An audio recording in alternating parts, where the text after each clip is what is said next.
Hello!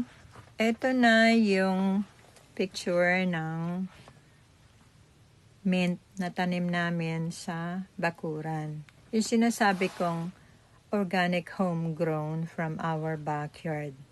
Ayan, masdan ninyo na walang chemical. You can see on the ground, natural lahat yan. Kaya pag sinabi ko, yung I deliver what I have said. Masdan ninyo, ayan, from the garden.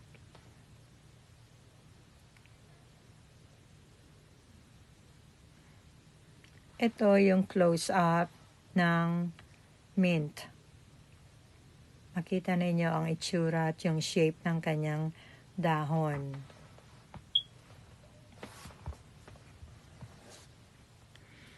Ito naman yung bundle na pinick up ko sa garden. Itong peppermint tea leaves.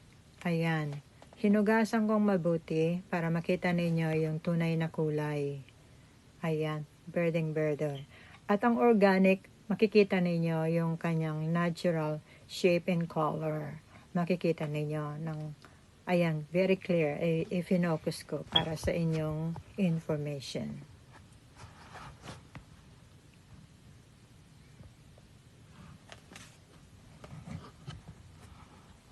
Dito sa video ito, papakita ko sa inyo step by step how to make it. Napakadali, napakasimple. Ayan, hawak ko yung bundle na pinick up ko from the garden.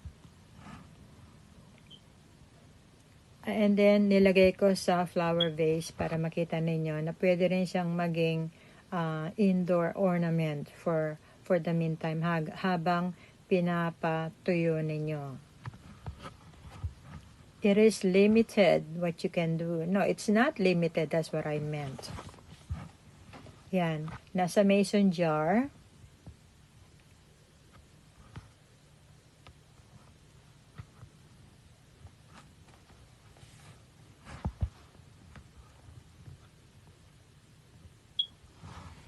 Itong susunod na picture ay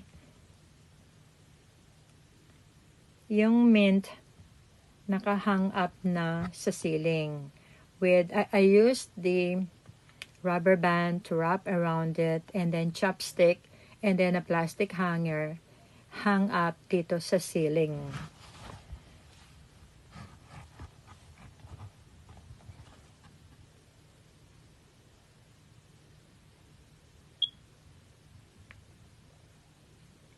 Ito yung close-up upside down ng mint.